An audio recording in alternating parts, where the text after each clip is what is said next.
Hello, everyone. Thanks for attending the webinar today. We have a really exciting one scheduled for today.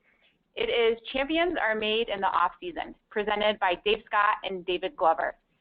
My name is Melissa Schwartz. I'm the manager of the education team here at TrainingPeaks. And I'm just going to cover off on a few things before we jump into the webinar. If you guys have a question for Dave or David, go ahead and type it into the question box of the go-to control panel.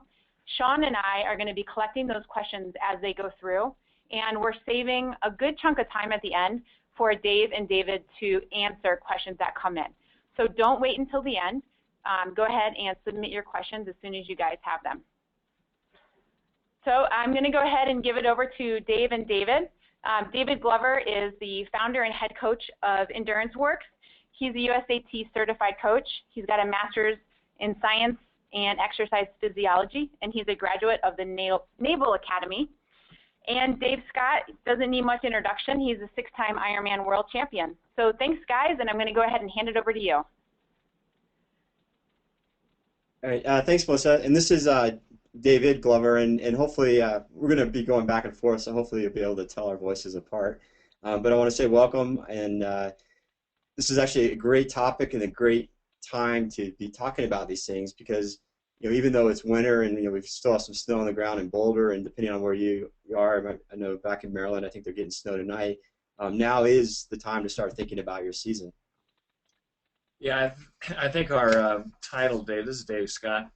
Our title looks like it can cover a million different topics, and I know we'll define what those topics are. But certainly in the off season, it's a time to really sort of dissect your program and look at the individual components. And fortunately, I've had a golden opportunity of coaching some of the world's best and also a lot of amateurs, and certainly recognized a trait with the world's best that they are always looking at how to improve their program and not use an exact template from the previous year. In other words, they're looking at the small components, for example, nutrition or strength training or sleep, or getting body work done and integrating that as part of the routine. So we're going to try to hit on a number of areas and hopefully allow a lot of time at the end. We've done a number of these webinars, David, and I always think it's best when we probably stop talking and can hear the questions from the listeners.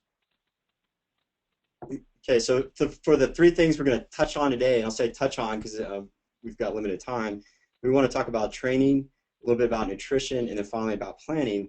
And our goal with each of these areas is to give you tangible, useful takeaways. And obviously we can't give you all the answers, but one of the key characteristics as champions, as Dave likes to say, is is being willing to go out and get the answers to the questions you have. One of the areas, David, that I think all athletes need to look at, and some athletes are, I'll say, overboard on this. I'm going to have an opportunity to coach coaches as well, and we always want to look at the science, and the science back in my heyday was somewhat limited. We just did it sort of random, and it was really trial and error.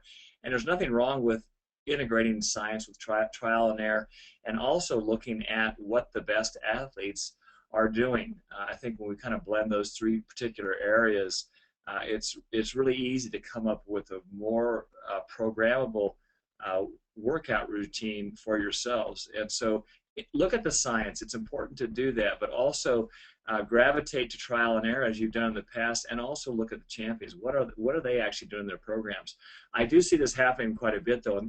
There's a group here in Boulder that quite often go out for a long ride, and that long ride is always dictated by one or two that are pretty energetic in that ride. And we have a tendency to be like sheep. We follow the leader, and it's not always the best mantra. So you have to look at your program individually.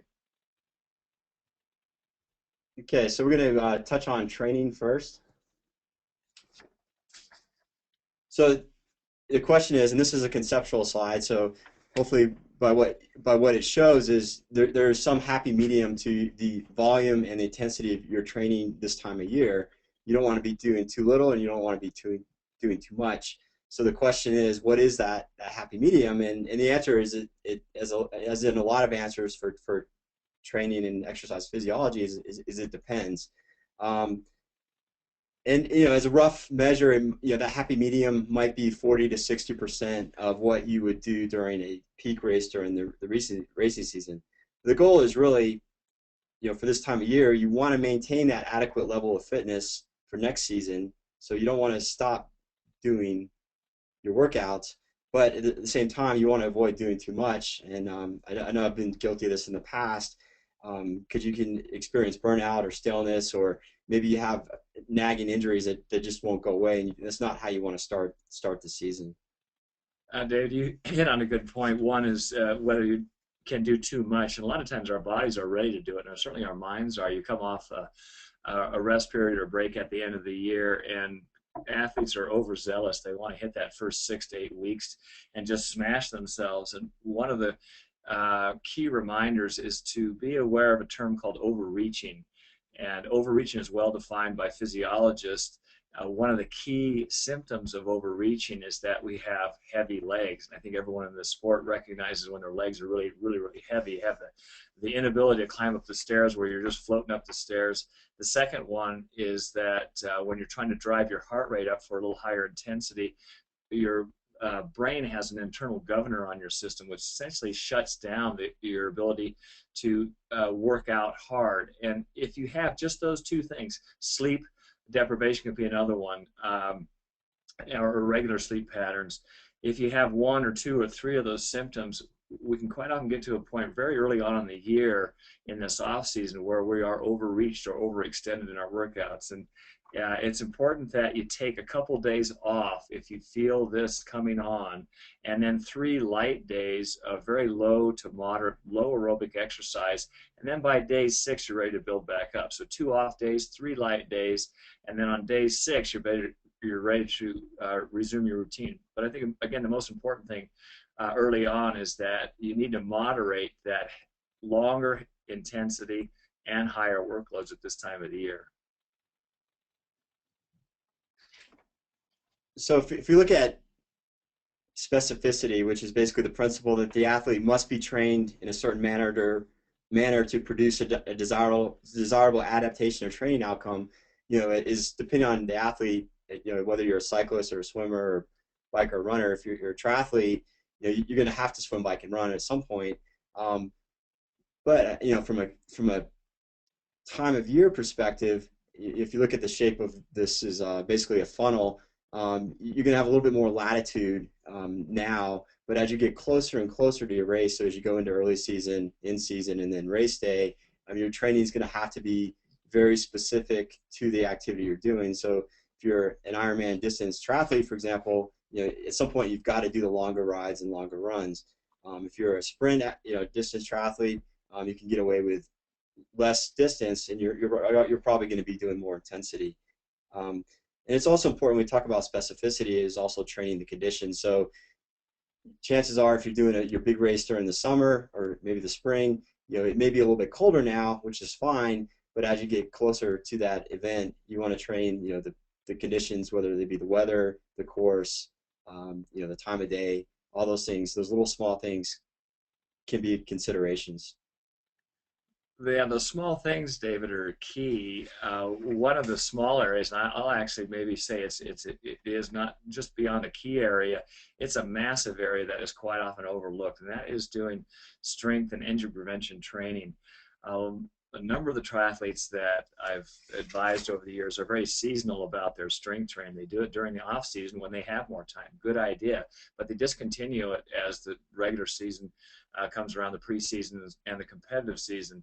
Well, one of the things that you should be doing right now, and this was really apparent to me a few years ago when Craig Alexander wanted to modify his strength program, and I asked him what he was doing, and he kind of gave me a list of some of the exercises, and I just did some simple functional testing on him and found out that he was really asymmetrical. Chrissy Wellington, the same thing, and my first reaction was, golly, you guys are pretty good athletes, but gee whiz, you're bloody weak. So one of the key areas that everyone should be working on right now is to really shore up your glute strength, hamstring, and calf strength. Those are key areas, and also your rotator cuff to handle those higher intensities. I think we quite often look at the off season, and we look at how champions are made. It's really a key element in integrating a twice to 3 times to 4 times a week strength training program. And again, we want to try to work outside that sagittal plane as we're running or riding. It's all in the same planar movement. So if you can incorporate glute exercises, and we do a whole bucket of them here in Boulder. We just started teaching a class recently for a lot of the elites and the amateurs to work on motions that take them outside of that sagittal plane. So they're working in the frontal plane as well. Think of the small muscle groups not just doing squats, which I really like, but a lot of people gravitate to a hack squat or they do a seated squat. They should be doing the smaller movements first. So one key element to really consider right now. So when we talk about the offset, there's also a shift in mindset, and it's sort of a shift from I have to, so I have to do these certain exercises each week, to more I feel like. And it's as we as we get into the early season now, we're kind of moving back up to the I have to. But the key point I want to make here is because we're depending on when your races is, for most people their big race is probably going to be maybe as early as May, but usually in the June-July time frame for triathletes. For runners and cyclists would be a little bit different. But you can give yourself a little bit more latitude now, and so I've kind of given an example of what an in-season triathlete's training week might look like at the top, and the bottom might be what they might be doing now. So in the bottom, as you can see, there's more, there's still some swim, some bike, and some run, but there's also some other elements worked in, as Dave mentioned, the importance of strength training. So another vehicle for strength training would be like Pilates or yoga, in addition to just lifting weights.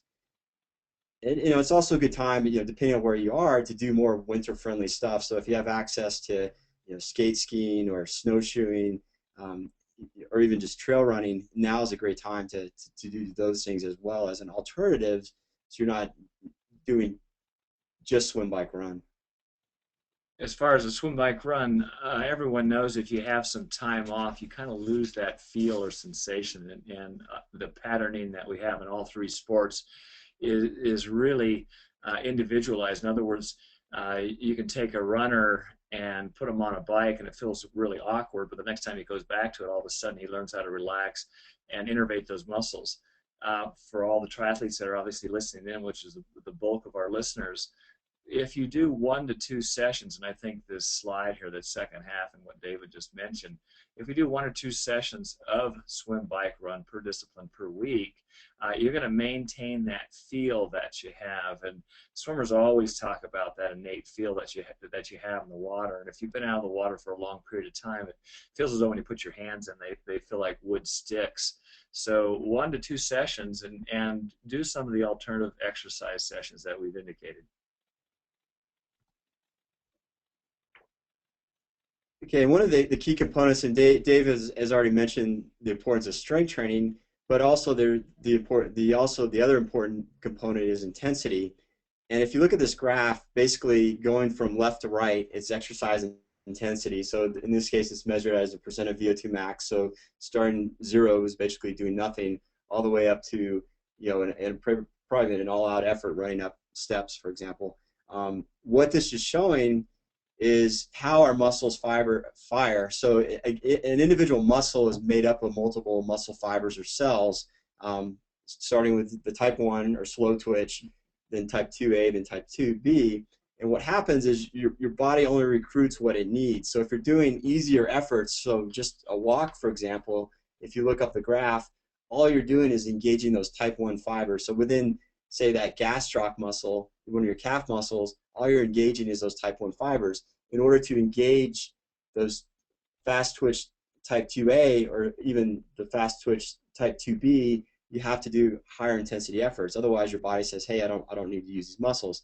So the key point here is that in order to stimulate these muscle fibers, and a muscle fiber that's stimulated is a muscle fiber that's trained. In order to stimulate them and train them, you have to engage them. So it basically says you have to do some level of intensity and strength training. Yeah, I can be a little more specific on this, David. Again, we're talking about the off season, and we're talking about doing higher intensity. And if you're incorporating this in your activities, as the slide is showing, and or your strength training, the return is really, really high. If you have between about 9 to 15 minutes, and it varies per individual. This could be 9 minutes within a 50-minute workout, and it doesn't have to be back-to-back. It doesn't have to be a 9-minute block. So in other words, you could split that up into 3 times 3 minutes, or obviously if you're extending out a little bit longer, it could be a block that you're doing part of the higher intensity at the beginning of the workout, another section in the middle, and again to follow up on the end. But we never want to let the fast twitch 2A, particularly the 2A muscle fibers, lie dormant during the off season. And in the right-hand corner of the slide, one of the notes that we put up here is that they generate a lot more force than the slow twitch, but they also have a higher fatigability. And consequently, if you haven't trained these and you go into a race, they end up burning muscle glycogen real fast. So we like to prime them during the season. We have some more examples of this. The one thing that I will mention, if you're doing the exercise sessions at higher intensity, you want to make sure that you go to muscular fatigue and not failure. And this really applies to your strength training. Go to fatigue, not failure. When you go to failure, we get some great changes, but there also can be some dramatic changes. In other words, you can elevate your muscle enzymes to a point where you cause muscle damage and elevate the cortisol levels. So the stimulus for the rebound, or the anabolic part of the recovery, is that go to fatigue, feel like you are doing the exercises properly and in good form. This applies to swim, bike, run, and or strength training. But don't wipe yourself out so you're totally creamed here in January. Okay, now we want to walk you through some specific examples. So we're going to assume you're a triathlete, but if you're not, we'll go through a set of swim, bike, and run exercises. And these are basically examples of interval sets that you could do within a workout. So these are not the complete workout themselves, but this is something you could insert into a workout. And this first one is similar to something what Dave has been doing with us at his master's swim practices. Yeah, this session is pretty easy, and what David said, I try to insert this at various times during the workout, so it doesn't necessarily fall at the beginning or the end. So we have different states of muscular fatigue, predominantly with the slow twitch muscle fibers. In this example, in week 1, a lot of people will do 25 yards, 25 meters, and I like to mix these up doing some of the other strokes. So for example, this is a half a length, keeping your head above the water, just doing breaststroke pull, and you can also have the athlete do a more rigorous flutter kick. This actively stretches the hip flexors. It puts your foot in plantar flexion, and it really works the core muscles, because you'll feel this all the way through your abdominals, your hip, and also your spinal erector muscles. So it's a half-length breast pull, head up, and then a half-length freestyle with good form at a very, very high intensity. The rest interval is 10 seconds in between, and this is followed by 4 50s, where we go 35 meters fairly fast and then stretch the last 15 with 5 seconds rest, and then 6 25s on the end. And I'm a firm believer that a lot of the triathletes overlook the kicking, and I try to integrate the kick by doing dolphin kick on their back and back flutter, because this again allows an active stretch of their hip flexors, and you can really load the quad group a little bit better than doing just front flutter kick. So the kicking is an absolute in all these. I think a lot of times when I see triathletes doing the kicking, they're carrying on a conversation about what's happening in the stock market or how much money they're going to make during the year, and they're not doing it as rigorously as they should. So if you're grabbing that kickboard with or without, make sure you up the ante. And then we follow this in sequence without going through each week 2, 3, and 4. We're just bringing up the workload in each week, and it comes up just slightly. So by the time you get to week 4, we've got about 750 yards or meters of fairly high intensity workout. Yeah, and as you notice, you can kind of play around with the number of intervals as well as the distance of each interval, as well as what's within each interval. So there's different variables you can play around with. And David, I'll just say one last thing. We put a fairly short rest on the recovery on these, and people are going to say, gee, I can't do this fast. I need more recovery time. I think the important thing is when looking at this rest interval, 5 seconds to 10 seconds that we have here, these could be extended up to 30 seconds, 40 seconds, and even a minute, because we want to maintain proper form and output. Okay, bike interval progression, and this is just a simple, again, interval set that you would put within a larger workout, and it's basically alternating between seated and standing, and then as you stand, you shift up. One of the areas in just doing this variable gearing, just think of your racing during the year. If someone goes by you on the bike and you're pedaling like at your furious rate, let's say it's close to 90 RPMs, and you recognize that this is your arch rival who zips by you, you're generally going to do one of three things. Either you're just going to put more force on the pedal and stay in that same gear and move your RPMs up 2 to 4 RPMs, or you're going to say, gee, that didn't work. I might just even stand up a little bit and shift into a bigger gear. And all of a sudden, if your legs start to feel this muscularity start to rise, you're going to gravitate back to a low gear. Well, ideally, if you went through that scenario and you found that, you know, if I went up into a larger gear, or if I dropped down and went into a lower gear, faster spin, and I didn't see an appreciable drop in my speed, my heart rate didn't go up, my power output was the same, I think everyone's experienced this, certainly on a variable course. You change that muscle recruitment just ever so smallly, and there's a small increments, and you come back to your time trial gear, you find that you get almost a little respite and you're able to rebound and recover. So in a long-winded comment, you want to make sure that you integrate this variable gearing. That's why we've given you the cadence ranges on the bottom of the slide, and try to incorporate about 50% in your time trial gear or choice gear, and around 25% in your low gear and 25% in your big gear. Those of you that have difficulty keeping your RPMs up, remember, as you generate more force on the pedal, and if you get down below that 80 RPMs during your racing, you're probably innervating those fast twitch 2A muscle fibers, which is causing a lot of fatigue, and consequently you're not able to run fast. So again, the name of the game on the bike is to incorporate this variable gearing so that you're able to handle workloads and subtle gear shifts during your race and ultimately run faster off the bike. Okay, and finally, a run interval progression, and in this example, we're using hill repeats, and this is, you know, something that could easily be done if you live in a flat area, for example. You could easily do this on a treadmill. David, on the hill repeats and all running, I think one of the gross areas that we've overlooked, and it's certainly in my top 3, which I mentioned at the outset, is that everyone should be doing calf raises right now and maintain them throughout the year. And there's different levels and load that you can do it with those calf raises. Start everyone off with a double calf raise, and make sure that you look in the mirror when you're doing this. If you have to put yourself next to a wall and just use a fingertip support, you want to make sure that your foot's not supinated and going way to the outside over your little toe. You want to make sure that as you come up, you're maintain even pressure over that entire metatarsal pad, and then go up on a count of 1 and lower on the eccentric load on a count of 3 or 4. So up 1 and then down slowly 3 or 4. You gravitate without giving a definitive list. Eventually you want to be able to do this with a single leg, and then incorporate hopping forward and back and side to side. And that calf strength, a lot of issues that people have in their knee is because our calf, and predominantly our soleus, is pretty weak. So make sure you put that in your routine now. Okay, we're going to shift focus and touch briefly on nutrition and some key things to think about for this time of year. So, you know, we talked about earlier, we want to be in that happy medium of training, so it's less training volume than what we're typically doing during the season.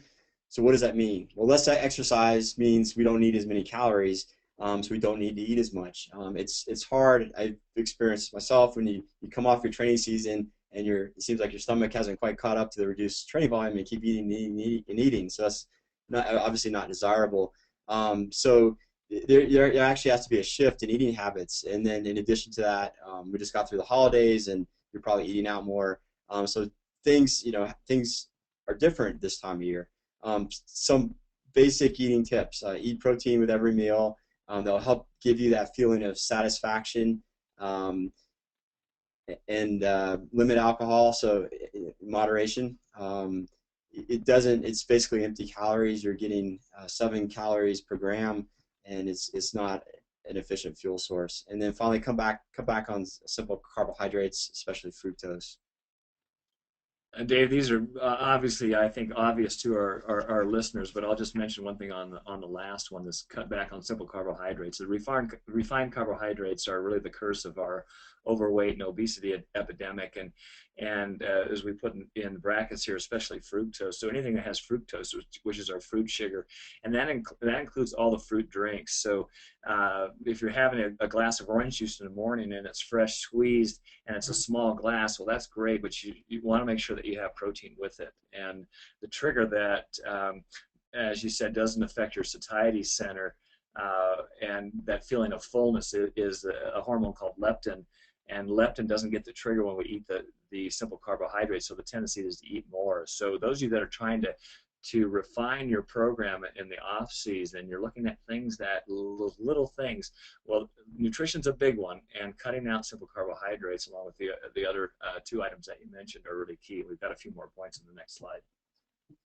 Yeah. So here are some examples, and I mean, realistically, we're probably very few of us are ever going to eat 100% right. So it's really about trying to make better choices, and I as a coach, I work with my clients and try and steer them towards better choices. So Dave mentioned juice. So rather than get the juice, drink the water and eat the whole fruit instead.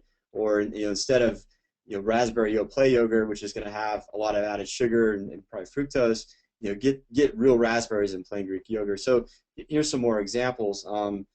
And the one thing, as we tend to be creatures of habit and I'll say somewhat lazy in our eating, and if it's in the house, you're going to eat it. So one of the best things you can do, if you have things in your house that that aren't good for you, take them to the nearest homeless shelter, give them away, throw them away. Because if you have that extra hurdle of having to leave your house and drive somewhere to get something, you're probably not going to do it.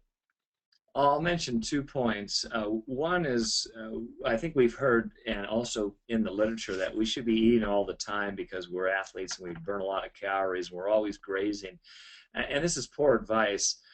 We really want to have about a 2 to 2.5 hour window between our main meals, breakfast, lunch, dinner, and if we have a mid-morning or mid-afternoon snack, that applies to this 2 to 2.5 hour window. And the reason is that it cues these two hormones. I mentioned leptin. The other one is ghrelin, and ghrelin is your hungry hormone. And if we're constantly fueling ourselves, we never really trigger neither ghrelin, which says, yeah, I'm hungry because I've just been eating all day long, and the feeling of leptin, whether I'm full. So for those of you that, again, are trying to shed the weight and eat a little more conscientiously, make sure that you have a 2 to 2.5 hour window between your primary meals, and that could be breakfast, mid-morning snack, lunch, mid-afternoon snack, and dinner. We have a really good slide on this as well. Lastly, a recommendation that I give to all athletes is to include nuts in your diet, and the nuts have a high satiety factor. Obviously, they're loaded with good fats. They have a lot of fiber, and they're also loaded with protein, and the king and queen of nuts are almonds and walnuts. So if you take a small bag, and I'm not talking about dipping your hand in a jar indiscriminately, but take a small bag in your gym bag or to work, and the size of that would be 2 to 3 small handfuls, and you have that during the day. This is a really good staple that you could include in your dietary routine. It actually make a great nighttime snack as well. So I'm not going to go through this, but this is basically an example of an off-season meal plan with some ideas for different types of food. So TrainingPeaks will make a copy of this presentation available, so you'll have it as a reference. So one of the things kind of Dave touched on is distributing calories throughout the day. So this is an example of how that might be done. And basically we're assuming this is about 150, 160 pound male that requires 2,400 calories per day. And the key point here is really that we're distributing the calories throughout the day, beginning with breakfast, and that we're having protein with every meal. The only exception may be during exercise. Some products have protein in them, some don't. You may or may not need it. Some people tolerate it, some don't. But the key point here is just the calories are distributed throughout the day, and you have a mix. And then at nighttime, really want to stay away from a lot of sugar and processed foods. Yeah, I think this is a cool slide, David. The kind of looking at the bottom on the percentage of total calories. This is kind of a good gauge for most athletes. Is if we're around 50% of our total intake in carbohydrates and predominantly complex carbohydrates, and around 25% of both protein and fat. We've got 22 and 28% fat. And again, we always get lots of questions on what sources are protein, what are good fats, and so on. We're not going to cover this in this webinar, but we certainly would love to cover the questions that follow, and we've just got a few more slides to go. Okay, and the last area we're going to touch on is planning. This is basically what are the things you can do now that, in terms of looking ahead, so that you basically do your best on race day. And I love this quote. It basically says, if you don't know where you're going, you'll probably end up somewhere else. And it's really gets to the importance of goal setting and having a vision for what you're trying to do this year. And goal setting in research has been, very has always had very good findings. So it does work. And in fact, when researchers looked at a comprehensive review of many goal studies, they found that about 90% of the studies showed positive or partially positive results. So we're going to touch just briefly on goals. And when we think about goals, there's really three types, and you may see these with different names, but outcome goals are your results. So your finished time, you finished third in your age group in a time of 2 hours and 30 minutes, for example. That's an outcome goal. So it's measurable by the outside world, and the example here is the gold medal. The one issue with these guys is they may not always be achievable. So you could go out there and have the best race in your life, but you have 5 faster people show up and have a better day, bumps you out of the top 5. The weather, flat tire, someone runs into you on the run and trips you, and there are all kinds of things. So they're not always achievable because of so many outside factors. The second type of goal is performance, or I like to also call them learning goals. These are basically things that focus on self-improvement, so they don't depend on outcomes.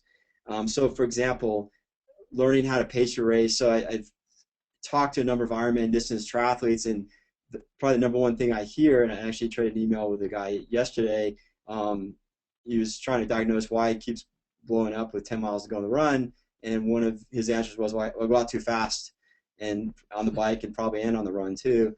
So one example of a learning or performance goal is learning how to pace yourself. So toning it down a notch at the beginning so that you're strong at the end, and ideally even negative split. And finally, the process goals. So these are, as the picture shows, these are stepping stones. So these are the little things that you do week by week, month to month, that help you get to those bigger goals. So for example, if I have a goal this fall, I know my flexibility is terrible, so one way I could address that is attend yoga classes. So an example of a process goal is I'm going to commit to doing 3 yoga classes per week, and that would get me to my longer term performance goal or outcome goal, to be more flexible and hopefully ultimately lead to better performance. David, one of the areas that when I look at this slide and I look at the outcome goal, I mean, goals kind of meld into an objective. And I've heard this a lot. Athletes have 3 or 4 A races during the year.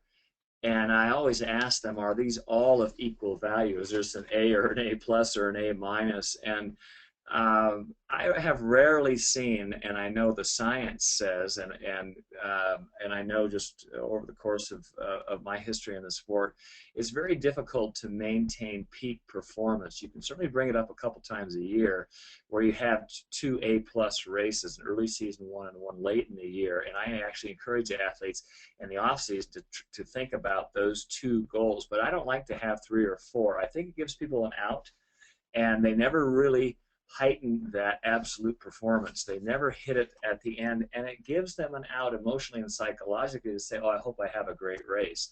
I always encourage my athletes, I said, listen, we know you're going to have a good race when you're going into this. You've gone through the process, you made the individual steps, and now here's the outcome coming up. So I would encourage a lot of you to kind of look wholeheartedly on what you truly want to focus on this year, and that's something that you can do right now with a key objective possibly at the end of the year or in the early part of the summer. But for those of you that have had okay races, mediocre races, decent races, it's about time you had an excellent one.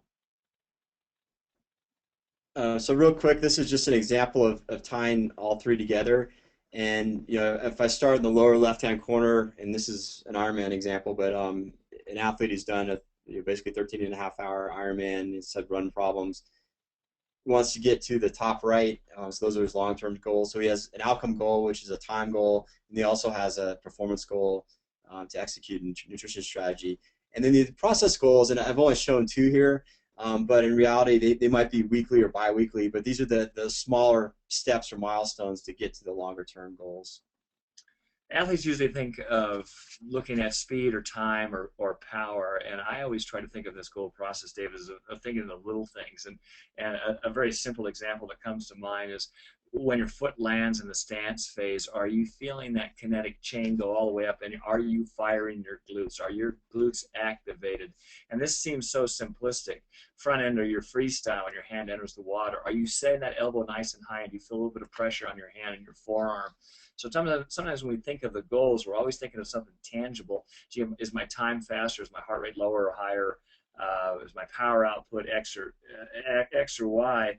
And I always look at these goals as a breakthrough goal with every 7 to 9 days. So we all have stale moments in our training program. We certainly have them during the off season, the preseason, the competitive season. But every 7 to 9 days, you should be able to look back and reflect on your program and dissect or discern one area in each of the 3 disciplines that you made improvement.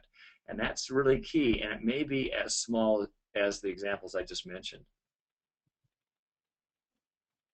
Okay, here are some tips for setting goals, and in the interest of time, I'm just going to, this will be available in the presentation so you can reference this later.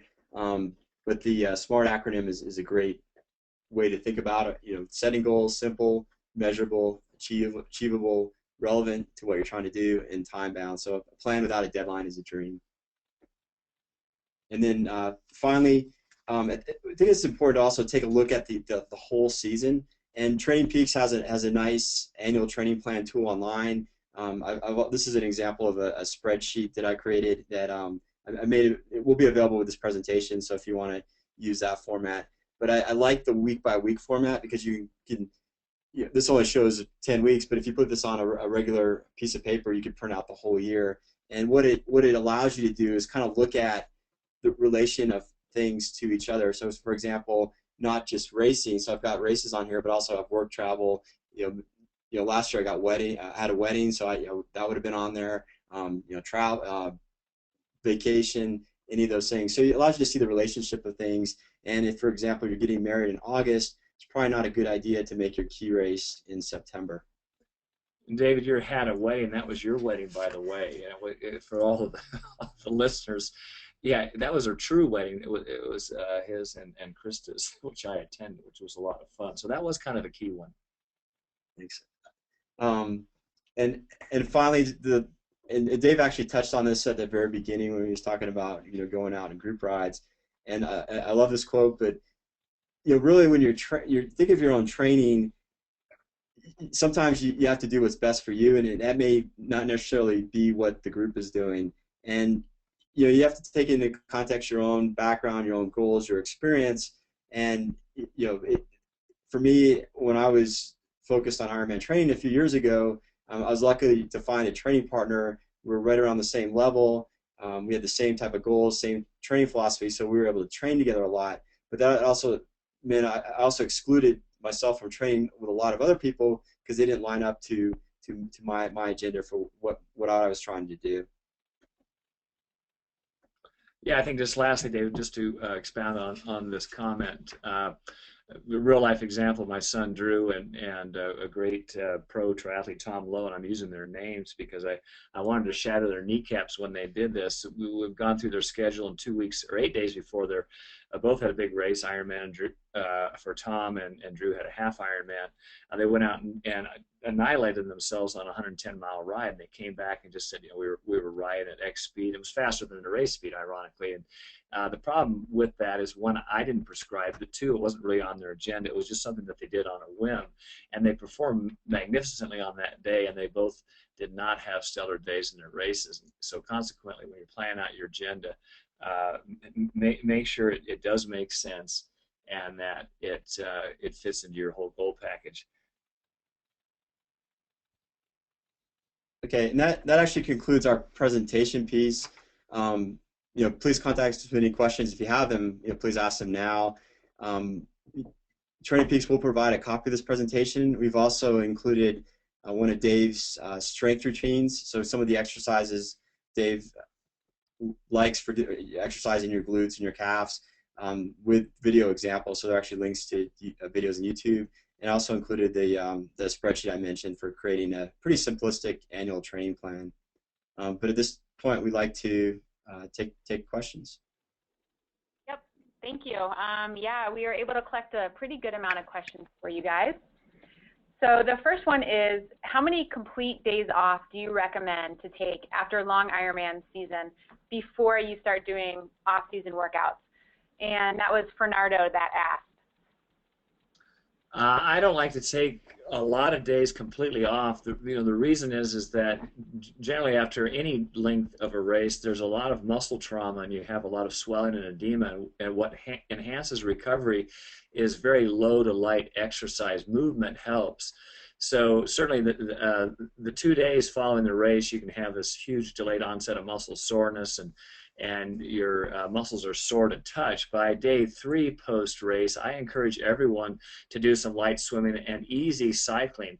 There's been a lot of good studies looking at how soon you should come back on running, and you ideally want to wait around 6 or 7 days, no running post-exercise.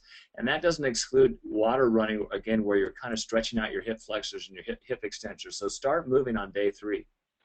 Yeah, and I would just add, yeah, do something, and even if it's walking, yeah, I think it's, you know, just get the blood flowing. You have more blood flow. You're pumping more blood through the muscles. It's going to help with recovery. Thanks. Before I give you guys the next question, I just want to say again that we're going to be sending an email out to everyone who registered and everyone who attended, and it's going to have a link to the recorded webinar. And we're also going to include the files that Dave and David mentioned. So just keep your eye out for an email from TrainingPeaks, and it'll have all that information for you guys. Okay, so moving on with the questions. Can you talk a little bit about core strength in the off-season? What do you think about Pilates, yoga, and other exercises? And that question comes from Michael. David mentioned Pilates and yoga, and I think they're a great supplement to your program. One of the areas that maybe is a weakness in those particular two areas is that it doesn't take the muscle to that higher fatigue state. So when we talk about core strengthening, it's really a set of muscles from your mid ribs all the way down through your abs, through your pelvis to your thighs, and then flip yourself over and move all the way up the backside. So you got your hamstrings, your glutes, and your low and mid back. So the core muscles really help stabilize your spine. And if your spine is more stable, then you're stronger. So yes, I do like them. I think you need to do them routinely, but I also feel as though you need it at least twice a week where you include strength training, and we've kind of addressed those areas. And David mentioned we did attach a nice little program that you're all welcome to try that has some double leg, single leg exercises, some that are in a very stable platform, and I think most people will find that you're going to be fairly weak at doing these. Yeah, and just to add on, I for myself, I started doing Pilates a little over 2 years ago, and part of it was just to try something new, and I like Pilates because they really teach you to pay attention to your body position and what muscles you're engaging, so it's a good way to learn, you know, how your muscles fire and how they should fire. Yoga, both of them actually offer, in addition to the strength component, they both include the flexibility component. So flexibility is an issue as well as balance. David, I'll just add one more thing. This is a huge question, a gigantic topic. Without going into a long dissertation, everyone needs to help fire a slow-acting muscle called the transverse abdominis.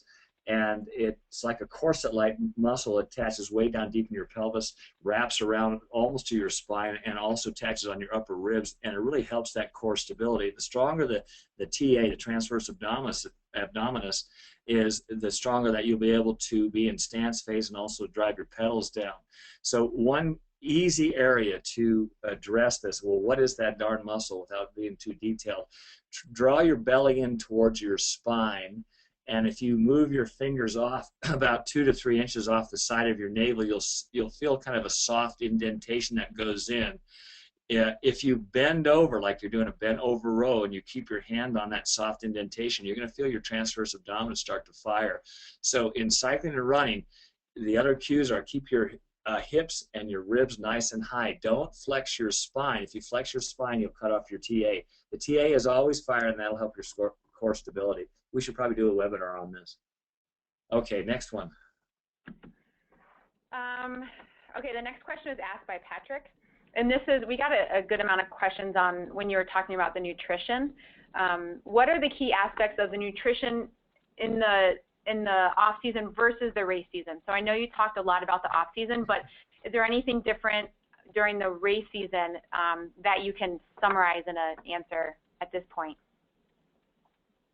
Well, I think the race season, obviously, generally the train intensity and the training volume goes up a little bit, and so therefore your metabolic burn is higher, and you have to be really cognizant of making sure that you're fueling a little bit more, a little more adequately before and possibly during the exercise session. Certainly on a 3-hour bike ride, you're going to have to be fueling, and the window of opportunity, which is roughly a 15-minute window up to an hour afterwards, you have to start fueling yourself so that you can prevent some of the muscle catabolism and reload your glycogen stores.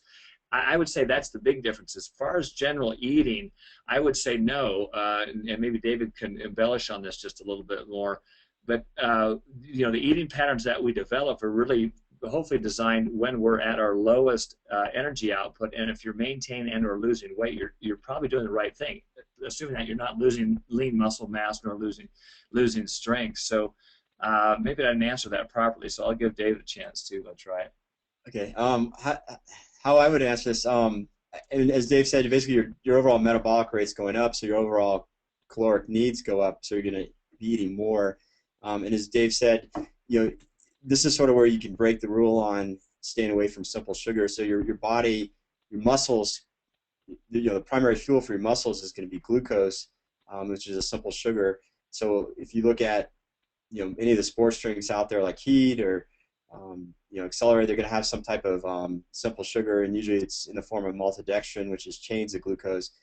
But that's going to be the case when, you know, when you're exercising, your body needs that immediate source of energy when you're going to be eating more of those types of foods, and then right after. And I always look at it too. If I just worked out or just before I worked out, I tend to be more lenient on myself on what I eat because I know my body's going to be able to burn up the calories. I'll add one more thing to that question. I had a chance to think about it, and these are good questions that checks our spontaneity, whether our brains are working. I just had lunch, so I should be okay. You want to make sure that you have protein after every meal. Protein obviously affects our entire hormonal system, but it obviously enhances our muscle recovery. And we want to make sure that in each of the meals that we have and the snacks that we have that we're including protein. And one last tip is we have a tendency, I think, as athletes, always thinking, gee, I'd like that one sweet thing before we go to bed. And you really need to be careful about having a simple refined sugar before you go to bed, whether it's a big bowl of ice cream or a bucket of cookies, because what happens is it elevates your cortisol levels higher than they should be at night, and consequently that lowers the production of your natural production of human growth hormone and also testosterone, which helps burn free fatty acids and also enhances that anabolic process or muscle rebuilding. So stay away from the simple sugars at night and make sure that you're just taking in predominantly a protein source or a good fat source before you go to bed. Okay? All right, thanks.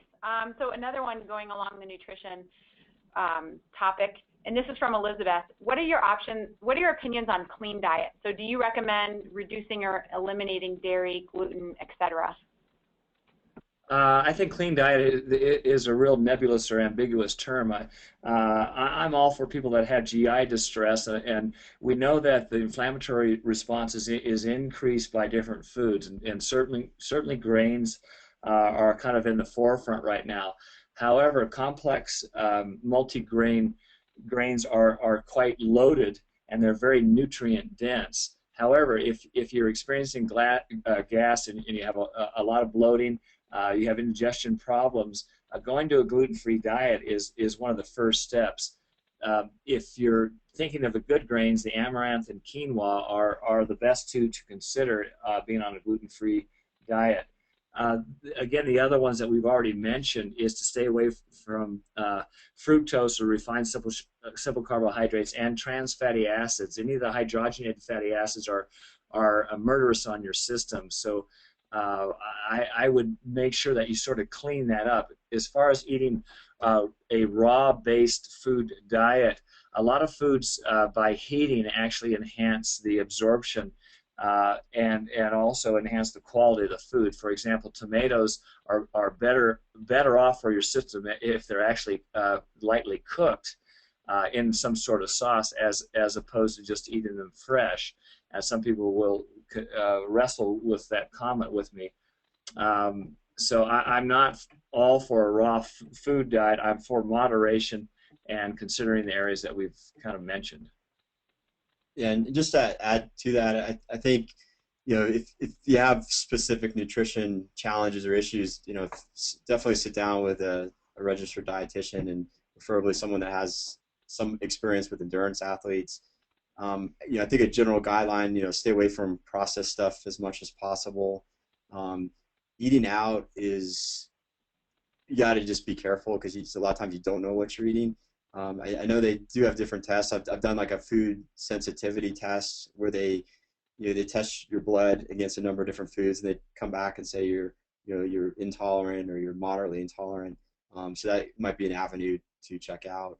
And the one thing you can always do is, David touched on this earlier at the very beginning, is test. And when I used to work at Capital One, we had this philosophy of test and learn. And you could say, okay, this product or this food may affect me this way, but until you actually take it out of your diet or introduce it into your diet, if you're not using it, you don't really know. So try different things, and each person is going to be different. So you kind of have to come up with your own trial and error.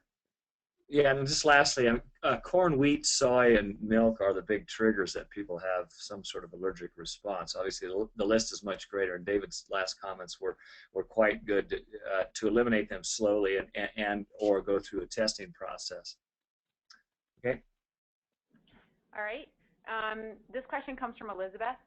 What do you guys think about CrossFit? Should we do that for the winter and focus on the functional movements through CrossFit?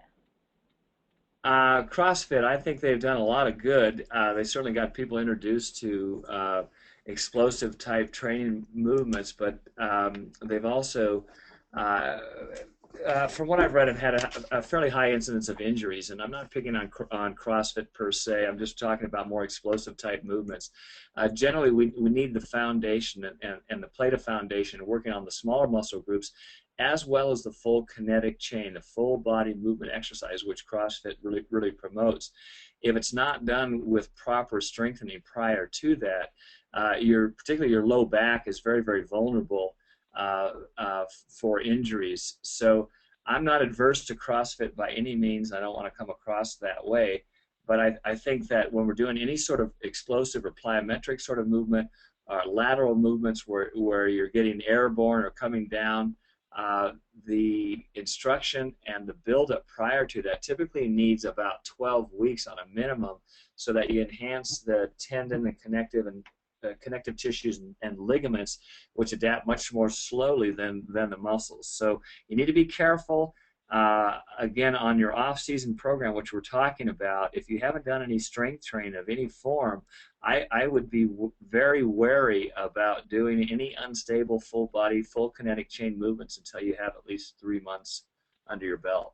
Yeah, and just to add on to what Dave said, I think because of the explosive movements, greater potential for risky injuries is if you do go to a CrossFit program, make sure that the person that's running the program can provide you specific feedback and correct your form, so you are doing the movements correctly. Thanks. Okay, I think we have time for just a couple more questions. This one comes from Paul. He'd like to hear your thoughts on accomplishing an adequate off-season while still allowing sufficient time to train for an early season A race, like St. George 70.3, for example.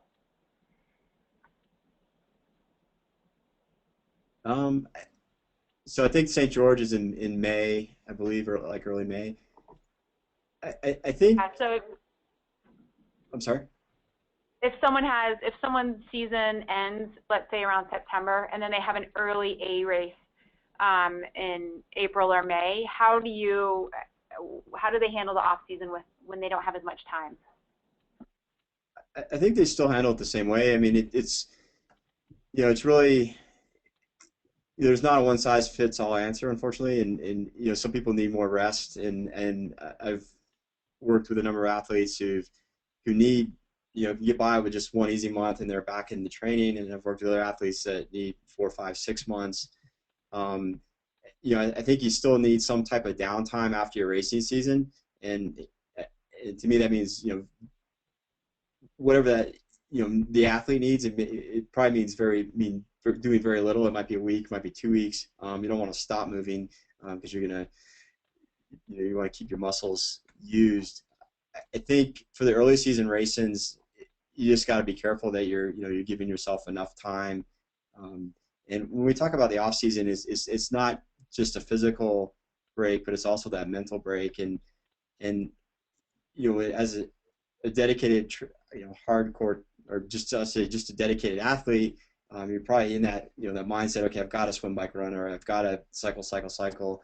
But the off season is also that time to kind of take that break. So in this case, the athlete may, if they're doing a race in May, early May, they've already, started their training season. So I guess it's sort of a kind of a ambiguous answer. Well, let me add just a couple points to it, David. He mentioned he finished in September and he's got a race in early spring. This really is, as you said, it gives you enough time to prepare for that particular race. Most of us need somewhere between about 3 to 4 months, where we're kind of building up our program. And the first thing that we're doing in the build-up, and David mentioned the mental break, which is really, really key, is that we're integrating the faster intensity efforts. That prepares you for the next higher load. And the next higher load, you should be working at a sub-threshold or threshold pace. All distances sprint up to Ironman. For most of the amateurs, we really need to improve our economy at sub-threshold and threshold intensities. So these can be incorporated into your program, sub-threshold, certainly in the 8 to 12 weeks in that early season. And anything after 12 weeks, you have a lot of latitude to include at least 2 bike and 1 run and 2 to 3 to 4 swim sessions, sub-threshold to threshold, in preparation for the early season.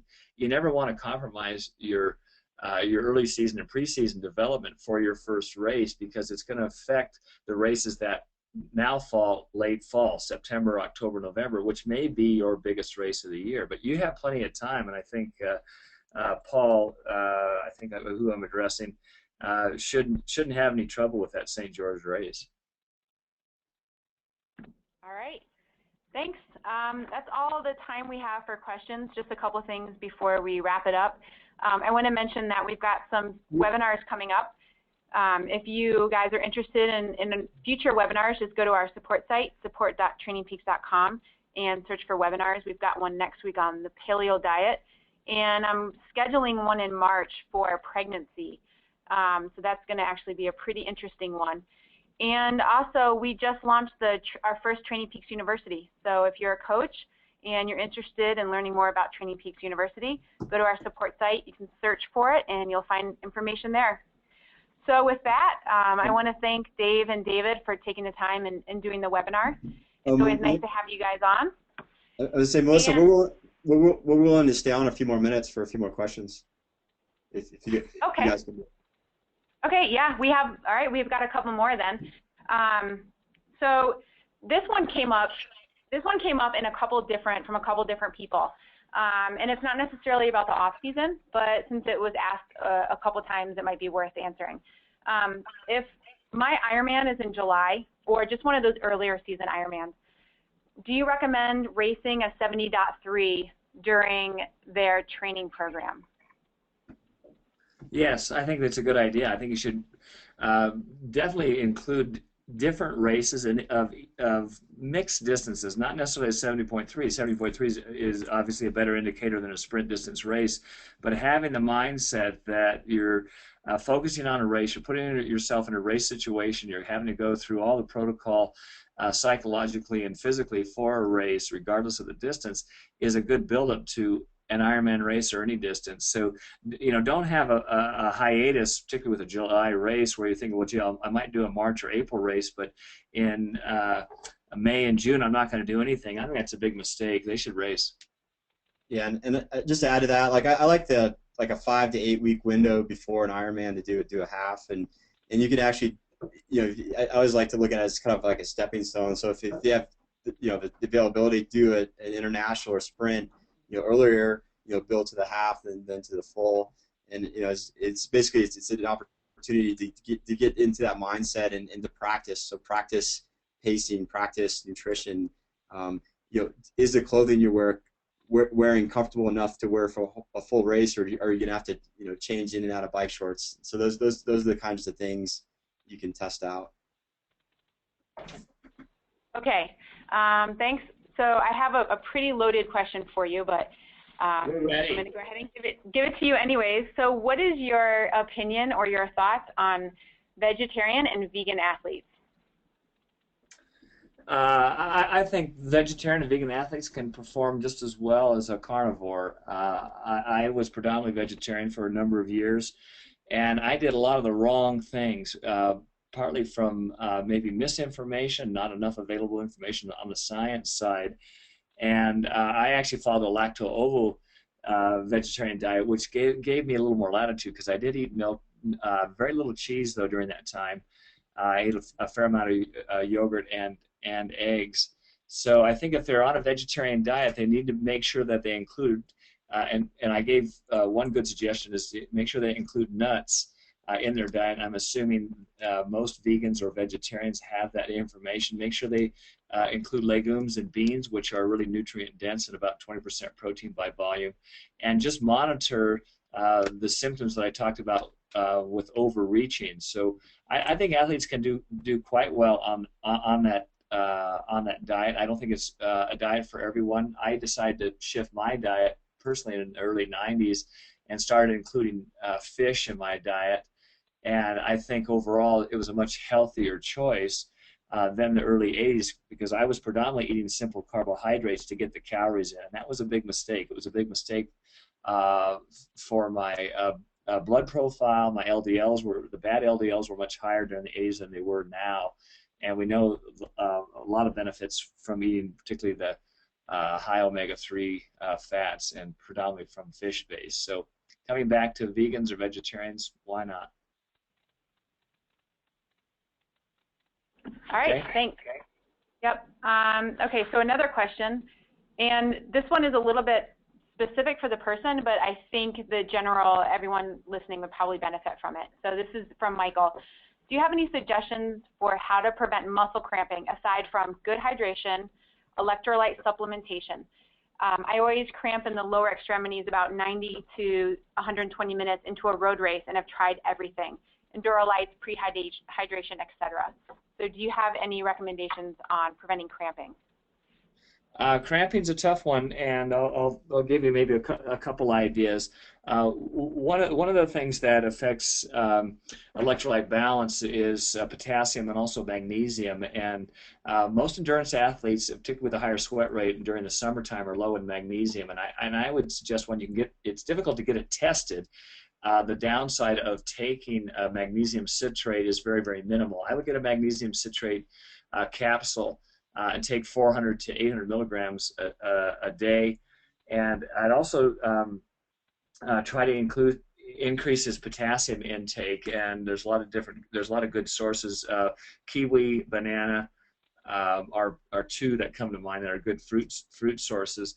The other thing on the bike is that he probably needs to stand up a little bit earlier on, because if he's really tight in his low back and his glutes, it's probably referred down to his adductors inside of his legs and eventually his hamstrings. So if he can stand up within the first 10 to 15 minutes, and it may be just for 15 seconds and then sit down 15 seconds again, and move his hips towards his stem just to stretch out his hip flexors, yes, you're going to maybe lose a little bit of time, but that active stretch that you're doing will probably help. And don't be afraid of standing up on the light to rolling and certainly the steeper hills just for the same reasons. That may prevent some of the cramping that he's getting.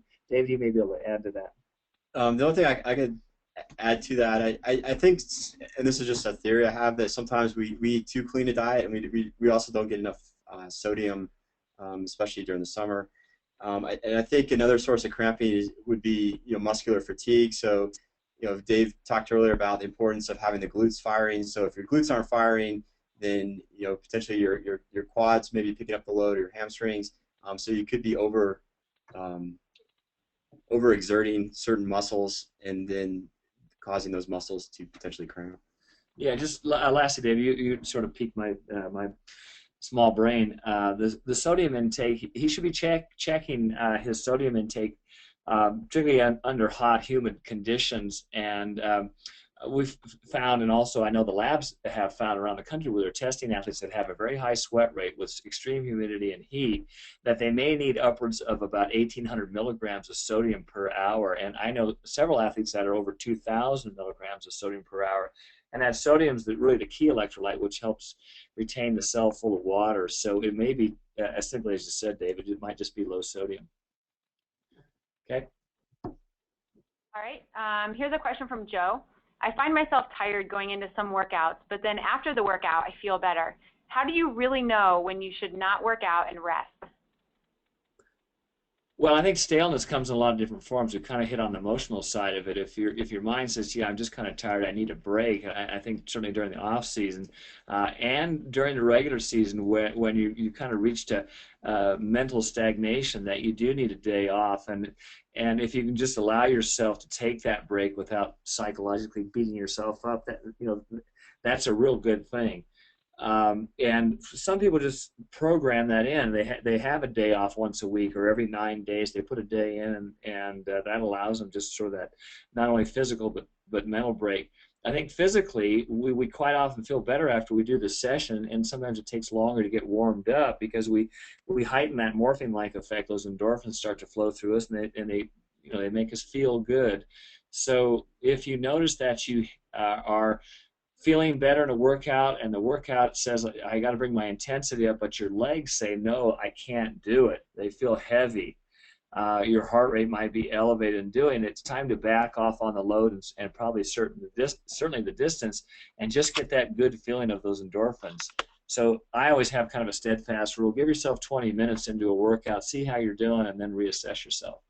Yeah, just to add on to that, I think from a staleness or just feeling fatigue, what I would look for as a coach in coaching another athlete is, is this a one-time incident, or is this consistently a pattern? So if it's, just one time, just maybe you didn't sleep well last night, or maybe just preoccupied, or, whatever, it could be any number of things going on. But if it becomes a pattern, that's when, you may need to take a step back and say, okay, maybe I'm just doing too much, or I need to look at my training, or there could be other factors involved.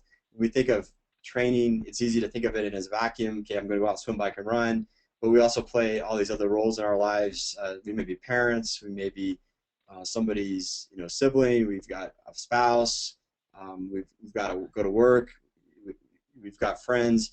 So all these other things, if there's other stresses going on, that they can also impact how you feel as well. Okay. Do you guys want to hang around for a couple more questions? Sure. Okay.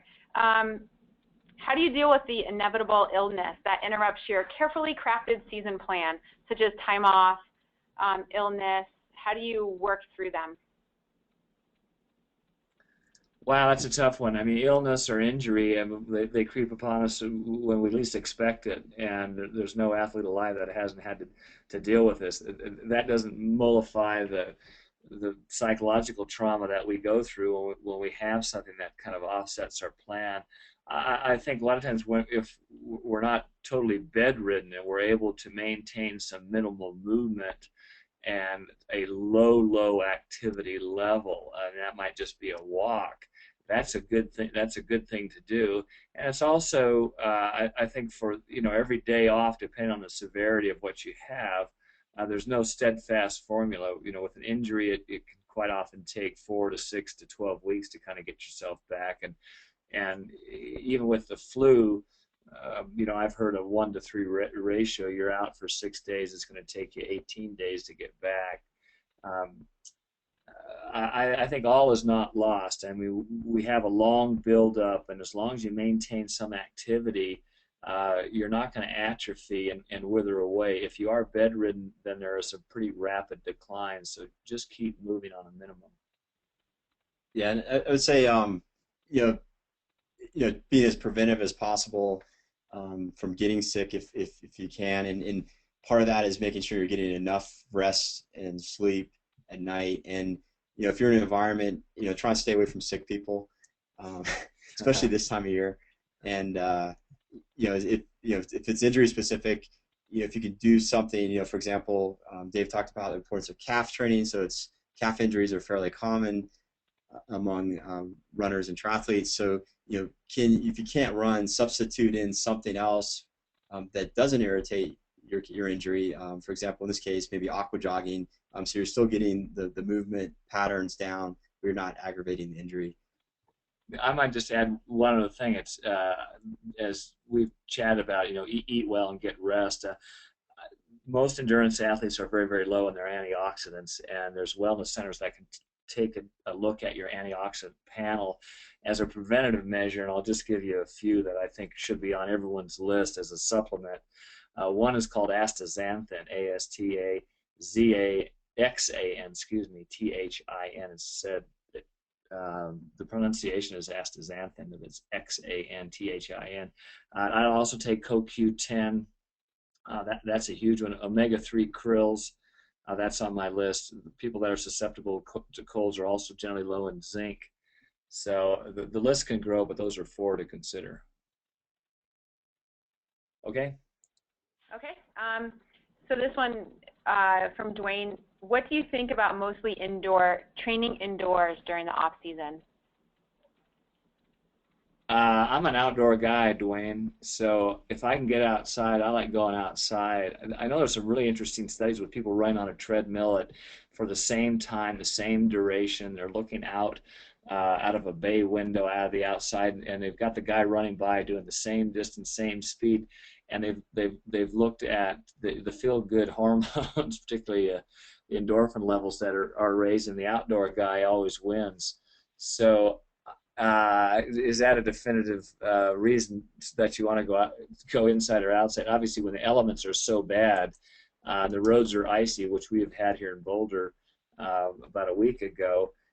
The wise choice is to stay indoors. So I had a close friend who did the Ironman. He solely trained on the indoor trainer just because he was a physician, didn't have time to get outside, and he went 10 hours. This was in the mid-'80s. So I think a lot of the indoor activities that you do quite often are with a group, and you get the benefit of working out with a group. That's a huge plus. If you're sort of a nomad and you do your thing outside year after year, it can kind of grind on you mentally. So I think it's there's probably a little bit of both. Fortunately, here in Boulder, we swim outdoors every day, and we've had some really bitter cold temperatures. And we make a mad dash to the pool, but when you're outside, it's glorious. Yeah, I think it was 16 on Tuesday. 16, yeah, that was just right. We didn't sit around in the lounge chairs around the pool at 16 degrees.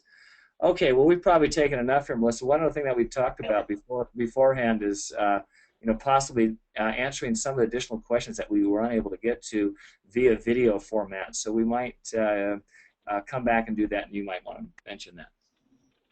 Yeah, definitely. if we put together a video of the answers that we didn't get an opportunity to ask Dave and David, and when that gets put together, we will send that out to everyone. So we've got everyone's email address, and we'll just send you updates as we have them for you guys. So thank you. I know we went a little bit long, but it's always nice to get through a good amount of the questions. And everyone just keep your eyes peeled for emails from us with the files that Dave and Dave mentioned and the recording links as well. Thanks, guys. Thank you. Thanks, Melissa.